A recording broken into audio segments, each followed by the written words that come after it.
أعوذ بالله من الشيطان الرجيم بسم الله الرحمن الرحيم وما أبرئ نفسي إن النفس لأمارة بالسوء إلا ما رحم ربي إن ربي غفور رحيم صدق الله العظيم۔ قرآن مجید کے مضامین کے خلاصے کے سلسلے میں آج 13ویں پارے کا آغاز ہو رہا ہے۔ گزشتہ پارے یعنی 12واں نمبر پارے میں یوسف علیہ السلام کے بارے میں سورہ یوسف میں قصہ آ رہا تھا، اور اس کے بعد باقی واقعات جو ہیں وہ پارہ نمبر 13 میں آئے ہیں، جہاں سورہ یوسف مکمل ہو رہی ہے۔ سورہ یوسف میں جتنے واقعات کا ذکر کیا گیا، یہ مکمل صورت یہ سورہ یوسف علیہ السلام کے واقعات پر مشتمل ہے، اور پورا واقعہ یہیں سورہ یوسف میں موجود ہے۔ اللہ تعالیٰ نے خود اس کو احسن القصص یعنی تمام قصوں میں سے بہترین قصہ قرار دیا اور بتایا کہ اس میں تمہارے لیے نصیحتیں ہیں۔ چنانچہ ہمیں یوسف علیہ السلام کی زندگی سے وہ نصیحتیں حاصل ہوتی ہیں جس سے ہم اپنی زندگی کے اندر بہت فائدہ اٹھا سکتے ہیں، اور یہی مقصد ہے یوسف علیہ السلام کے اس قصے کو ذکر کرنے کا۔ آپ نے مطالعہ کیا 12ویں پارے کے آخر میں کہ حضرت یوسف علیہ السلام کے قصے کی ابتدا بڑی پریشانیوں سے ہوئی۔ انہیں کنویں میں بے یار و مددگار ڈال دیا گیا، مصر میں غلاموں کی منڈی میں ان کی خرید و فروخت ہوئی، عورتوں کے فتنے کا سامنا کرنا پڑا، کئی سال تک جیل کی کوٹھڑی میں بند رہے۔ لیکن 13ویں پارے میں اب آپ کو معلوم ہوگا کہ پھر انجام یہ ہوا کہ وہ مصر کے حکمران بنے اور دینی اور دنیاوی عزت اللہ نے عطا فرمائی۔ اللہ تعالیٰ نے ہمیں سورہ یوسف کے ذریعے سکھایا کہ انسان کو معاشرتی طور پر جو پریشانیاں آتی ہیں، گھریلو طور پر جو پریشانیاں آتی ہیں، کاروبار کی جو پریشانیاں آتی ہیں، اس میں سب سے جو خوفناک بیماری ہے جس کی وجہ سے یہ ہوتی ہے وہ ہے حسد، جیلسی، حسد۔ ایک دوسرے کے پاس نعمتیں دیکھ کر جلنا کڑنا، دوسرے کو نقصان پہنچانے کی کوشش کرنا۔ حقیقی بھائیوں میں بھی یہ بیماری پیدا ہو جائے تو افسوسناک واقعات جنم لیتے ہیں، جیسے یوسف علیہ السلام کے واقعے میں ہوا۔ لیکن اس کے مقابلے میں اچھے اخلاق، اعلیٰ اوصاف اور بہترین تربیت بہرحال اپنا رنگ دکھاتی ہے۔ حضرت یوسف علیہ السلام کی تربیت ایک عظیم باپ، ایک نبی حضرت یعقوب علیہ السلام کے ہاتھوں خاندان نبوت میں ہوئی، اور آبا و اجداد کی اخلاقی میراث بھی خوب حضرت یوسف علیہ السلام کو ملی تھی۔ چنانچہ حضرت یوسف علیہ السلام نے مصیبتوں میں بڑی ثابت قدمی سے صبر کیا، اور پھر عفت، امانت اور استقامت، ساری بھلائیاں یہ جو حضرت یوسف علیہ السلام کے قصے سے معلوم ہو رہی ہیں، یہ مردوں کے لیے بھی ہیں اور خواتین کے لیے بھی ہیں، کہ جو مشکلات میں دین پر جمع رہتا ہے ایک نہ ایک دن اس کو عزت مل کر رہتی ہے، وہ مشکل حالات ایک نہ ایک دن ختم ہو جاتے ہیں۔ اور پھر ہمیں اللہ تعالیٰ نے یوسف علیہ السلام کے اس واقعے سے یہ بھی سمجھایا کہ جب مرد اور عورت کا اختلاط ہوتا ہے تو ایسی صورت میں بڑے مشکل حالات پیدا ہو جاتے ہیں، اس لیے کہ نبی صلی اللہ علیہ وسلم نے بھی یہی سمجھایا کہ مرد اور عورت جب تنہائی میں ہوتے ہیں تو تیسرا ان کے ساتھ شیطان ہوتا ہے۔ یہی وہ زلیخا کی باتیں تھیں اور وہ اس کے جال تھے شیطانی، جو حضرت یوسف علیہ السلام کے لیے پریشانی کا سبب بنے۔ لیکن ہم نے آخر میں 12ویں پارے کے آخر میں یہ سمجھا تھا کہ جب عزیز مصر کی بیوی نے برائی کا ارتکاب نہ کرنے کی صورت میں جیل کی دھمکی دی تھی، تو حضرت یوسف علیہ السلام نے اپنے رب کو پکارا تھا اور یوں کہا، اے میرے رب، جیل مجھے اس برائی سے زیادہ محبوب ہے جس کی دعوت یہ مصر کی خواتین مجھے دیتی ہیں۔ چنانچہ حضرت یوسف علیہ السلام نے جیل کے اندر بھی دعوت و تبلیغ کا کام کیا اور لوگوں کو خیر کی بات بتائی، خواب کی تعبیر بتائی تو اس میں بھی خیر ہی کی باتوں کو بتایا، اور جب خواب کی تعبیر کے بارے میں جب بادشاہ تک بات پہنچی تو پھر ایسی صورت میں حضرت یوسف علیہ السلام کی صلاحیتوں کو اللہ تعالیٰ نے سامنے رکھنا شروع کیا، اور پھر خود ان خواتین نے بھی حضرت یوسف علیہ السلام کی پاک دامنی کی گواہیاں بھی دی۔ اور ان آیات میں ہمیں معلوم ہوتا ہے کہ اللہ تعالیٰ نے بھی، رب العالمین نے بھی حضرت یوسف علیہ السلام کی پاکیزگی کی گواہی دی، اور یہاں تک کہ خود یوسف علیہ السلام نے جب یہ کہا کہ اے میرے رب مجھے جیل زیادہ محبوب ہے اس برائی سے جس کی طرف یہ مجھے بلاتی ہے، تو پھر ایسی صورت کے اندر اللہ تعالیٰ نے حالات ایسے بنائے کہ پھر یوسف علیہ السلام کو اللہ تعالیٰ نے عزت بخشی، اور 13ویں پارے کی شروع ہی میں سے حضرت یوسف علیہ السلام نے کہا وما ابرئ نفسی ان النفس لامارۃ بالسوء، میں اپنے نفس کو کوئی جو ہے تمام چیزوں سے بری نہیں قرار دیتا، نفس تو امارہ ہوتا ہے، برائی ہی کا حکم دینے والا ہوتا ہے۔ لیکن پھر حضرت یوسف علیہ السلام نے جب اپنے آپ کو اس عزیز مصر کے سامنے جب پیش کیا اور وہ خواب کی تعبیر کے طور پر بات آئی، حضرت یوسف علیہ السلام نے آیت نمبر 55 سورہ یوسف میں ہے قال اجعلنی علی خزائن الارض انی حفیظ علیم، کہ مجھے زمین کے خزانوں کا یہاں مجھے ذمہ دار بنا دو، میں حفاظت کرنے والا بھی ہوں، جاننے والا بھی ہوں۔ اس طرح یوسف علیہ السلام کو وہ عہدہ ملا۔ پھر یوسف علیہ السلام کے پاس وہ بھائی پہنچے اس قحط سالی کے دور میں، اور جب بھائی پہنچے تو یوسف علیہ السلام نے تو پہچان لیا، بھائی نہ پہچان سکے، اور پھر یوسف علیہ السلام نے آخر کار بھائیوں کو روکنا چاہا، اور اس کے لیے ہمیں آیت نمبر 70 سے یہ واقعات معلوم ہوتے ہیں کہ کس طرح حضرت یوسف علیہ السلام نے ایک پیالہ جو ہے وہ ان کے سامان میں چھپایا، اور کس طرح بھائیوں کو روکنے کے لیے تدبیر اختیار کی، اور پھر جب بھائی رک گئے پھر جانے لگے تو پھر ایسی صورت میں ان کو خوب غلہ وغیرہ دے کر رخصت کیا، اور ایک بھائی کو روک لیا، اور پھر اس کے بعد باقی بھائیوں کو جب وہ سارے گندم قحط سالی کے اندر وہ سارا ان کے ساتھ تعاون کر دیا، تو پھر اس کے بعد ساتھ ساتھ یہ بھی کیا کہ جب انہوں نے پہچان لیا یوسف علیہ السلام کو تو اپنے بھائیوں کو ایک اپنا کرتا دیا، اور یہ کہا کہ میرے والد صاحب میرے غم کے اندر روتے روتے ان کی آنکھیں جو ہیں وہ بینائی چھوڑ چکی ہیں۔ تو ایسی صورت میں اللہ تعالیٰ نے پھر آیت نمبر 80 سے آگے آیت نمبر 90 تک اللہ تعالیٰ نے فرمایا کہ کس طرح یوسف علیہ السلام نے وہ قمیص دی اور بھائیوں کو بالکل معاف کر دیا، اور یہ جملہ کہہ دیا لا تثریب علیکم اليوم، کہ اب تم پر کوئی پکڑ نہیں، میں تمہارا کوئی مواخذہ نہیں کروں گا۔ اور پھر اپنے بھائیوں کو جب روانہ کیا تو اپنی قمیص دی اور یوں کہا اذهبوا بقمیصی ھذا فالقوه علی وجه ابی یأت بصیرا، کہ جاؤ یہ قمیص لے جاؤ اور میرے والد صاحب کے چہرے پر ڈال دینا، ان کی بینائی واپس آ جائے گی۔ چنانچہ انہوں نے ایسا کیا اور ان کی بینائی واپس آ گئی۔ پھر ایک وقت ایسا آتا ہے کہ یہ سب بھائی واپس آتے ہیں، آیت نمبر 98 99 سے آگے اللہ تعالیٰ نے ہمیں بتایا کہ کس طرح یوسف علیہ السلام کے بھائی جب مصر تک پہنچے وَرَفَعَ أَبَوَيْهِ عَلَى الْعَرْشِ وَخَرُّوا لَهُ سُجَّدًا، کہ اپنے والدین کو عرش پر بٹھایا، اس کرسی پر بٹھایا بڑے عزت و احترام سے، اور پھر والد صاحب کو یوسف علیہ السلام نے یہ کہا یا ابت ھذا تعویل رؤیایا من قبل، کہ یہ وہ خواب ہے، وہ یوسف علیہ السلام کی سورہ یوسف کے بالکل آغاز میں کہ کس طرح وہ 11 ستارے جو ہیں وہ سجدہ کرتے ہیں۔ تو ایسی صورت کے اندر اللہ تعالیٰ نے ہمیں بتایا کہ یہ تعبیر نکلی، اور اس تعبیر کے نتیجے میں یوسف علیہ السلام کے بھائی بھی آ گئے اور حق کی فتح ہو گئی۔ اور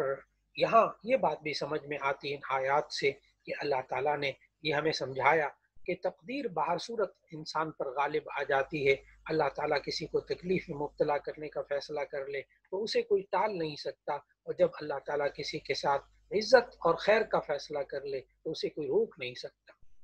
سورہ یوسف کا اختتام اس آیت سے ہوا جس میں اللہ تعالیٰ نے بتایا کہ ان کے قصے عقل مندوں کے لیے عبرت ہیں. یہ قرآن ایسی بات نہیں جسے خود بنا لیا جائے، بلکہ یہ ان کتابوں کی تصدیق کرنے والی ہے جو اس سے پہلے نازل ہوئی،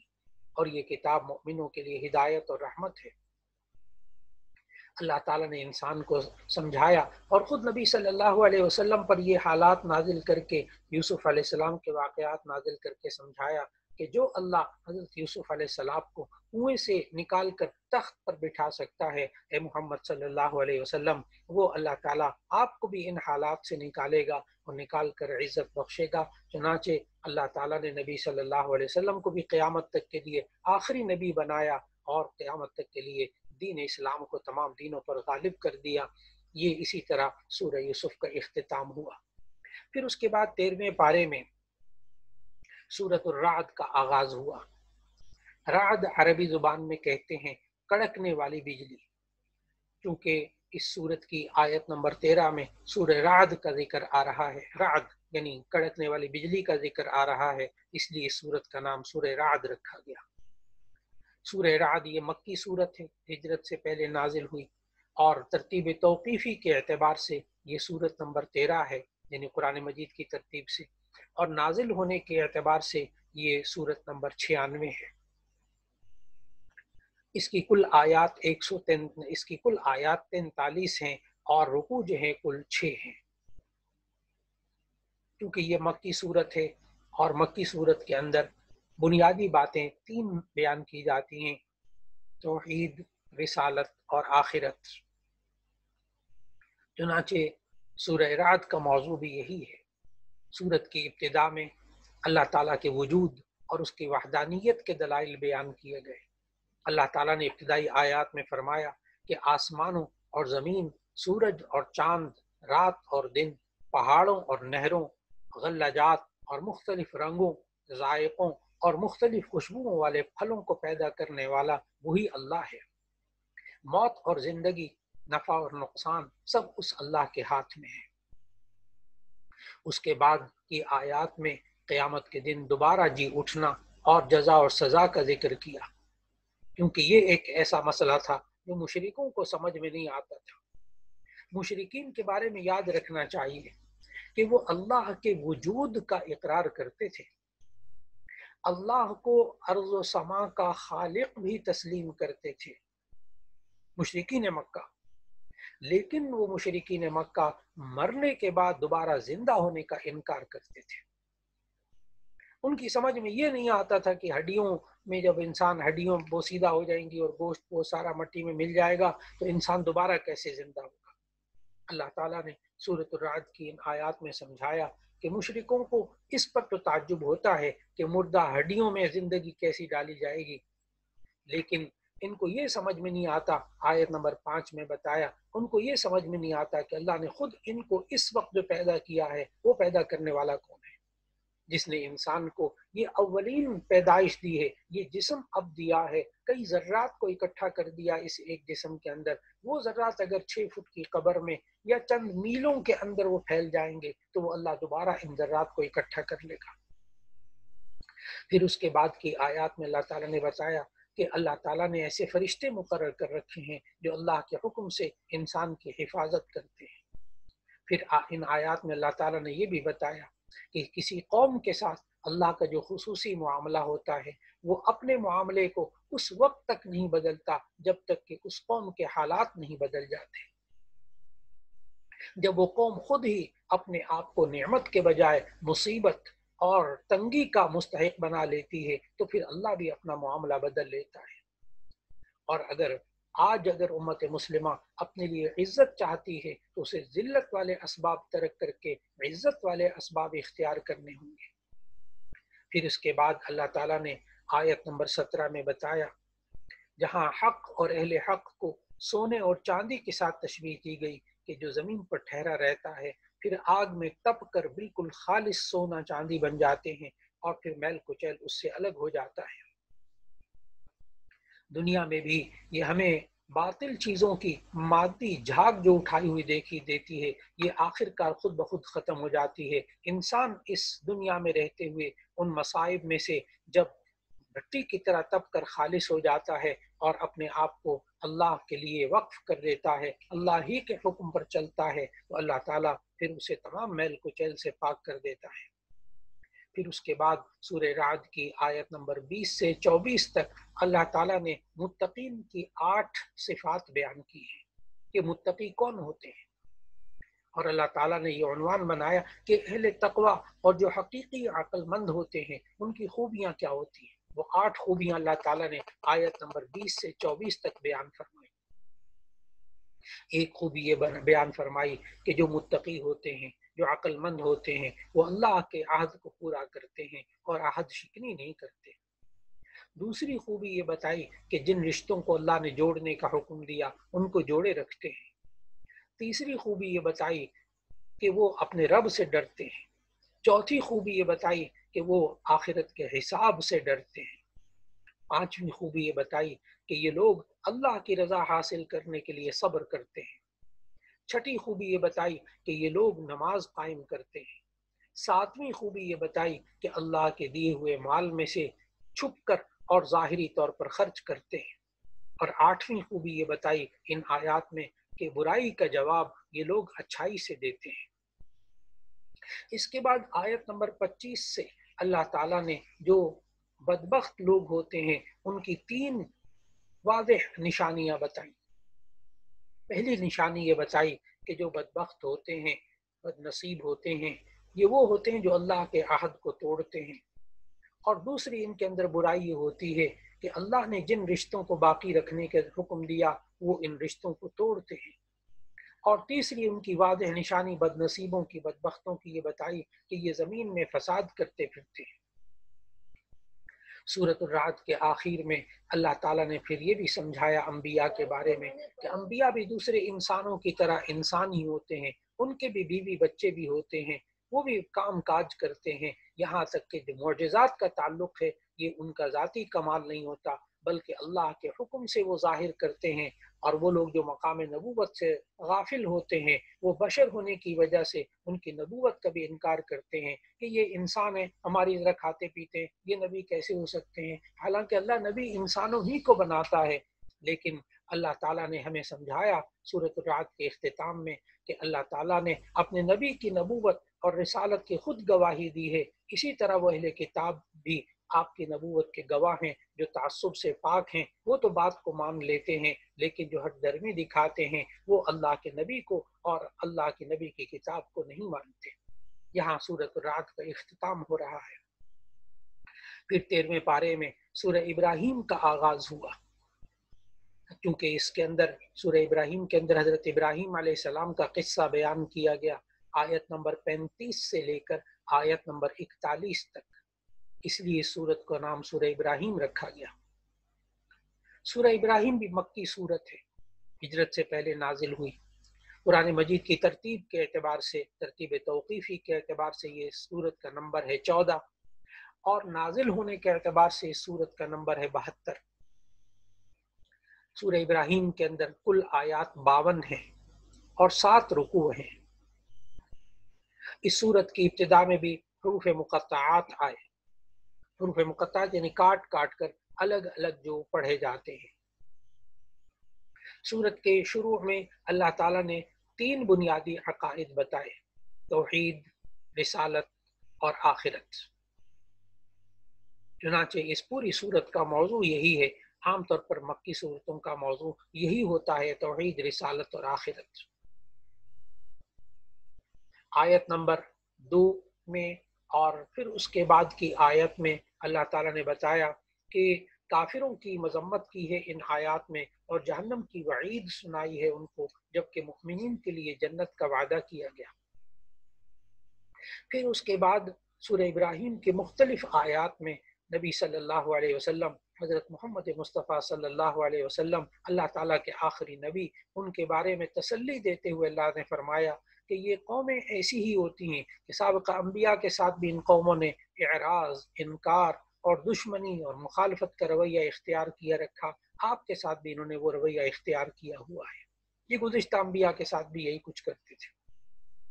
پھر اللہ تعالیٰ نے اس سورہ ابراہیم کے اندر بتایا کہ بعض انبیاء اور انہیں جھٹلانے والوں کے درمیان انبیاء کی دعوت کے جواب میں شبہات بھی پیش کرتے تھے۔ انبیاء جب ان کو دعوت دیتے تھے اللہ کے دین کی، تو پھر ایسی صورت میں یہ نافرمان لوگ، یہ مشرکین، یہ کافر یوں کہتے تھے کہ جس چیز کی طرف تم ہمیں بلاتے ہو ہم اس کے اندر ہمیں شک ہے۔ اس شک کے جواب میں اللہ تعالیٰ نے سکھایا اور فرمایا، اے اللہ کے بندو، کیا تم اللہ کے بارے میں شک کرتے ہو جو آسمان زمین کا پیدا کرنے والا ہے؟ پھر اس کے بعد سورہ ابراہیم کے اندر اللہ تعالیٰ کے وجود اور توحید کے دلائل اس قدر واضح کر کے پیش کیے گئے کہ کائنات کا ہر ذرہ اور ہر چیز وہ اللہ کی وحدانیت کی گواہ ہے۔ پھر اس کے بعد دوسرا خیال نہ ماننے والوں کا یہ ہوتا تھا کہ مشرکین کا خیال یہ تھا کہ جو انسان ہے، بشر، وہ رسول نہیں ہو سکتا۔ اس کا جواب بھی اللہ تعالیٰ نے ان آیات میں دیا کہ انبیاء علیہ السلام یہی کہتے ہیں، بے شک ہم بشر ہیں لیکن بشر کا رسول ہونا محال نہیں۔ رسول اسے کہتے ہیں وہ اللہ کا نیک بندہ، وہ اللہ کا نیک انسان، کہ جس کو اللہ تعالیٰ خود منتخب کرتا ہے، یہ اس کی اپنی مرضی نہیں ہوتی، اس کی اپنی محنت نہیں ہوتی۔ اللہ جس پر وحی نازل کرتا ہے اور پھر اس کو کتاب بھی مستقل شریعت دیتا ہے، وہ رسول کہلاتا ہے۔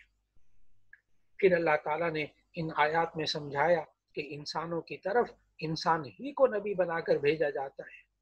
اللہ تعالیٰ نے ان آیات میں سمجھایا کہ اگر زمین پر فرشتے آباد ہوتے تو پھر کسی فرشتے ہی کو نبی بنا کر بھیجا جاتا۔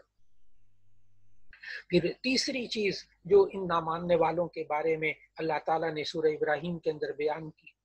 کہ مشرکین کو ہدایت سے محروم رکھنے کی سب سے بڑی وجہ اپنے آبا و اجداد کی تقلید۔ ہمارے باپ دادا ایسا کرتے تھے لہذا ہم بھی ایسا کرتے ہیں، وہ نبی کی بات کو نہیں مانتے تھے۔ اللہ تعالیٰ نے اس کا ذکر کر کے فرمایا سورہ ابراہیم میں کہ یہ لوگ اپنے آبا و اجداد کی راہ چھوڑنے کے لیے کسی طرح تیار نہیں ہوتے۔ اور چوتھی چیز جو ہمیں ان سورہ ابراہیم کے اندر اللہ تعالیٰ نے بتائی کہ یہ کفار اور یہ نہ ماننے والے یہ کیا کہتے ہیں کہ ہم جو معجزات کا مطالبہ کرتے ہیں وہ ہمیں یہ نبی کیوں نہیں دکھاتے؟ اس کا جواب اللہ تعالیٰ نے سورہ ابراہیم میں دیا کہ اے نبی صلی اللہ علیہ وسلم، آپ بتا دیجئے کہ کسی بھی معجزے کا دکھانا ہمارے اختیار میں نہیں۔ معجزہ دکھانا تو اللہ کے ہاتھ میں ہے، اس کی مرضی ہے، چاہے وہ دکھائے یا نہ دکھائے۔ پھر اس کے بعد ایک اور چیز کہ جو کفار اور مشرکین کے اندر موجود تھی، جو ان کو دین پر ماننے کے لیے آمادہ نہیں ہونے دیتی تھی، وہ ہے ناشکری، کہ یہ ناشکری کی وجہ سے یہ اللہ کے دین کو نہیں مانتے تھے اور اللہ کی باتوں کو جھٹلاتے تھے۔ اللہ تعالیٰ نے پھر ان نعمتوں کا ذکر فرمایا کہ کن کن نعمتوں کے ذریعے اللہ رب العزت نے انسان کو یہ باتیں سکھائیں۔ پھر حضرت ابراہیم علیہ السلام کے واقعات کا اللہ نے ذکر کیا کہ کس طرح حضرت ابراہیم علیہ السلام کو اللہ تعالیٰ نے حکم دیا کہ اپنے بیوی بچوں کو ایک بے آب و گیا وادی میں یعنی مکے میں چھوڑ کر آ جائیے۔ تو حضرت ابراہیم علیہ السلام نے اپنے بیوی بچوں کو مکے میں چھوڑا۔ پھر اللہ رب العزت نے سورہ ابراہیم کے اندر یہ بتایا کہ کس طرح اللہ تعالیٰ کے حکم سے وہ چھوڑ کر جب گئے تو وہاں جا کر یہ دعا مانگی اس مکے کے بارے میں کہ رب اجعل ھذا البلد آمنا وجنبنی وبنی ان نعبد الاصنام، کہ اے میرے رب اس شہر کو، مکے کو امن والا بنا دے اور مجھے بھی اور میری اولاد کو بت پرستی سے بنا دے، بچا لے۔ پھر یہ آیت نمبر 35 میں یہ بات بیان کرنے کے بعد پھر آیت نمبر 37 کے اندر حضرت ابراہیم علیہ السلام نے بڑی خاص دعائیں مانگی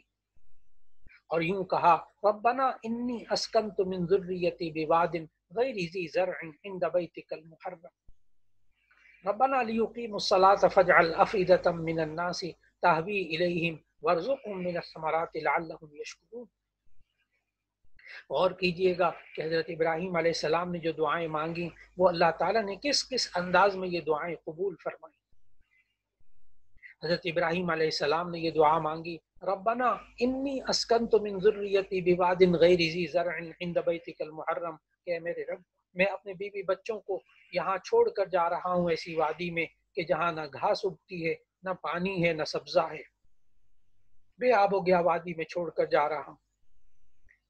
اور آپ کو اگر ذہن میں ہو کہ نبی صلی اللہ علیہ وسلم نے حدیث میں انہی واقعات کی تفصیل بتاتے ہوئے ایک جگہ فرمایا کہ جب حضرت ابراہیم علیہ السلام اپنی بیوی حضرت حاجرہ کو اور اپنے بیٹے اسماعیل کو خانہ کعبہ کے قریب چھوڑ کر جا رہے تھے، تو اسی صورت میں حضرت حاجرہ نے پوچھا تھا، شیطان نے وسوسہ ڈالا حاجرہ کے دل میں کہ یہ تمہیں اس بے آب و گیا وادی میں چھوڑ کر اب جا رہے ہیں واپس کنعان میں۔ تو حضرت حاجرہ نے پوچھا، کیا آپ یہ اپنے رب کے حکم سے مجھے یہاں چھوڑ کر جا رہے ہیں؟ تو حضرت ابراہیم علیہ السلام نے کہا، میں اپنے رب کے حکم سے چھوڑ کر جا رہا ہوں۔ تو اس کے جواب میں حضرت ابراہیم علیہ السلام نے جب یہ کہا کہ ہاں میں رب کے حکم سے چھوڑ کر جا رہا ہوں، تو حدیث میں وہ جملہ آتا ہے کہ حضرت حاجرہ نے کہا، اذن لا یضیعنا، کہ پھر اللہ ہمیں ضائع نہیں کرے گا۔ بہرحال جب حضرت ابراہیم علیہ السلام کو اس بے آب و گیا وادی میں چھوڑا، تو پھر ایسی صورت میں حضرت ابراہیم علیہ السلام نے یہ بھی دعا مانگی کہ اے میرے رب، وارزقہم من الثمرات لعلہم یشکرون، کہ اے اللہ ان کو پھل عطا فرما تاکہ یہ شکر ادا کریں۔ اور یہ حج کرنے والے، عمرہ کرنے والے اپنی آنکھوں سے دیکھتے ہیں کہ آج بھی اس مکے کے اندر یہ سب کچھ پیدا نہیں ہوتا، یہ سب کچھ اگتا نہیں ہے، لیکن دنیا کے کونے کونے سے جو دنیا بھر کے بہترین پھل ہوتے ہیں وہ اللہ تعالیٰ مکے میں پہنچا دیتا ہے۔ آج بھی دنیا دیکھتی ہے کہ اللہ تعالیٰ کیسے لاکھوں انسانوں کو وہاں پہنچاتا ہے اور کیسے ان کو رزق عطا فرماتا ہے۔ پھر اس کے بعد حضرت ابراہیم علیہ السلام نے سورہ ابراہیم کے اندر یہ دعا بھی مانگی تھی مکے کے لیے کہ ربنا لیقیموا الصلاۃ فاجعل افئدۃ من الناس تہوی الیہم، تاکہ یہ نماز قائم کریں، اور ہزاروں لوگ، لاکھوں لوگ یہاں نماز پڑھ رہے ہیں۔ اور پھر یہ بھی دعا مانگی تھی کہ اے اللہ فاجعل افئدۃ من الناس تہوی الیہم، ان کے دلوں کے اندر ایسا شوق عطا فرما دے کہ یہ کھنچتے ہوئے اس مکے کی طرف آئیں۔ چنانچہ آج دنیا دیکھتی ہے کہ کس طرح لوگ جو ہے وہ کھنچ کر خانہ کعبہ کی طرف آتے ہیں، حج اور عمرے کے لیے آتے ہیں۔ پھر اس کے بعد حضرت ابراہیم علیہ السلام نے یہ دعا بھی کی، الحمدللہ الذی وہب لی علی الکبر اسماعیل و اسحاق۔ بڑھاپے کے اندر حضرت ابراہیم علیہ السلام کو اسماعیل اور اسحاق علیہ السلام ملے اولاد کی صورت میں۔ روایات میں آتا ہے کم از کم جو عمر نقل ہو رہی ہے وہ حضرت ابراہیم علیہ السلام کی 90 سال عمر تھی جب پہلا بیٹا اسماعیل پیدا ہوا۔ اس بڑھاپے کے اندر اللہ نے اولاد کی نعمت دی، تو ایسی صورت میں حضرت ابراہیم علیہ السلام نے سورہ ابراہیم کے اندر یہ دعا، یہ شکریہ کلمات کہے کہ اے اللہ بڑھاپے میں جو اولاد دی اس پر تیرا شکر ادا کرتا ہوں۔ پھر اس کے بعد ہمیں دعائیں سکھائیں حضرت ابراہیم علیہ السلام نے۔ ہم نماز کے اندر بھی یہ دعا پڑھتے ہیں جو سورہ ابراہیم کی آیت نمبر 40 اور آیت نمبر 41 میں ہے۔ ہم ہر نماز میں یہ دعا مانگتے ہیں، حضرت ابراہیم علیہ السلام ہی کی مانگی ہوئی دعائیں ہیں۔ یہ دعا پڑھتے ہیں، رب اجعلنی مقیم الصلاۃ ومن ذریتی ربنا وتقبل دعاء ربنا اغفر لی ولوالدی وللمؤمنین یوم یقوم الحساب۔ اے رب مجھے نماز قائم کرنے والا بنا دے، میری اولاد کو بھی نماز قائم کرنے والا بنا دے۔ اے ہمارے رب ہماری دعاؤں کو قبول فرما لے۔ اور پھر اپنے والدین کے لیے مغفرت کی دعا کرنا، تمام ایمان والوں کے لیے مغفرت کی دعا کرنا کہ ربنا اغفر لی، اللہ میری بھی مغفرت فرما، ولی والدیہ میرے ماں باپ کی بھی مغفرت فرما، وللمؤمنین ایمان والوں کی بھی مغفرت فرما جس دن کے حساب قائم ہو۔ تو اللہ رب العزت نے حضرت ابراہیم علیہ السلام کے اس پورے واقعے کو یہاں بتایا، اور پھر اس کے بعد سورہ ابراہیم کے آخر میں جہاں 13واں پارہ مکمل ہو رہا ہے، اللہ تعالیٰ نے مختلف ہدایات عطا فرمائی، اور ان ہدایات میں اللہ تعالیٰ نے ہمیں سمجھایا کہ انسان کو شکر ادا کرنا چاہیے، اور شکر کی حقیقت یہ ہے کہ انسان اللہ کی تعریف کرے اور اس نعمت کو اسی مقصد کی خاطر استعمال کرے جس مقصد کے لیے اللہ نے وہ نعمت عطا کی ہے۔ اور نعمت کا تقاضا یہ ہوتا ہے کہ انسان اگر اللہ نے اس کو علم دیا ہے تو اس پر عمل کرے، اور جو ناواقف ہیں ان تک وہ بات پہنچائے۔ پھر اللہ تعالیٰ نے جو نعمتیں دی ہیں اس کا شکر یہ ہے کہ اس کو نیکی، اچھی جگہ اور لوگوں کے اوپر خرچ کیا جائے، اور دوسری نعمتیں جن کے پاس نہیں ہیں ان کو وہ نعمتیں پہنچانے کی کوشش کی جائے۔ چنانچہ اللہ تعالیٰ نے پھر اس سورہ ابراہیم کے اندر ہمیں سمجھایا، آخری رکوع کے اندر قیامت کی منظر کشی کی اور جہنم کے ہولناک عذابوں کا تذکرہ کیا۔ اسی طرح اس سورت کے آخر میں، سورہ ابراہیم کے آخر میں اس کا مقصد بتایا، اور آیت نمبر 52 میں ارشاد فرمایا یہ قرآن لوگوں کے لیے اللہ کا پیغام ہے تاکہ اس سے انہیں ڈرایا جائے، تاکہ وہ جان لیں کہ اکیلا اللہ ہی معبود ہے، اور تمام اہل عقل کو چاہیے کہ وہ اس سے نصیحت حاصل کریں۔ اس کے بعد 13ویں پارے کے بالکل آخر میں سورہ حجر کا آغاز ہوتا ہے۔ اس میں چونکہ صرف ایک آیت ہی موجود ہے سورہ حجر کے تو ابتدائی آیات ہی ہیں اس میں، اس لیے ہم انشاءاللہ 14ویں پارے کے شروع میں سورہ حجر کا آغاز کریں گے۔ اسی طرح سورہ ابراہیم کے اختتام اور سورہ حجر کے آغاز سے 13ویں پارے کا اختتام ہو رہا ہے۔ وآخر دعوانا ان الحمد للہ رب العالمین۔